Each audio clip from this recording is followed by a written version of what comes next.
And now another complete section, we have Amundsen and Nobile partner up. Now, for non-Arctic nerds, unlike ourselves, Cook and Peary, they happen kind of around this time. And if you could just talk a little bit about how that kind of mucks everything up. Peary and Cook, they both say that they somehow got to the North Pole around this time that we're talking about. How does this kind of throw everything into disarray? Because people were jumping on the airships and they were saying one thing or the other, but they were really trying to get to the pole first, right?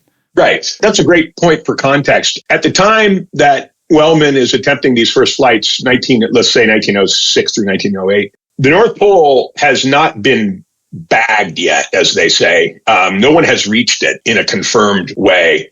And so it's still up for grabs.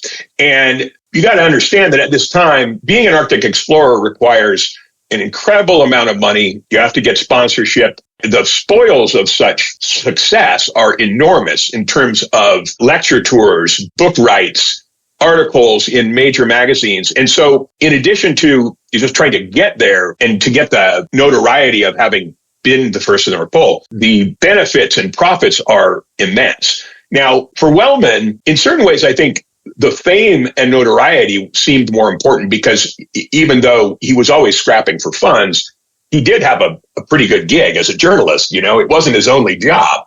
And so at the time, Wellman, without spoiling too much, after one of his attempts, he discovers, so both Cook and Peary, within a few months of each other, report that they have made it to the North Pole.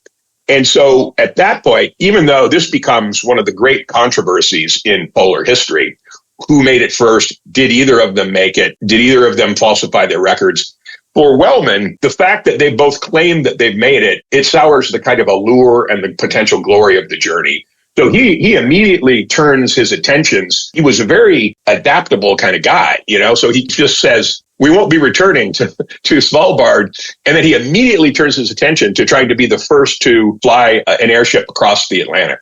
And so his resolve was really remarkable, where he didn't just brood and say, well, or try to contest. And even though he did write some articles saying that he thought Cook's claims were untenable, he ends up just pivoting really quickly and saying, I'm going to try something different. And that kind of offers the opportunity in the book to make a transition to the next phase, which is Amundsen and Nobile.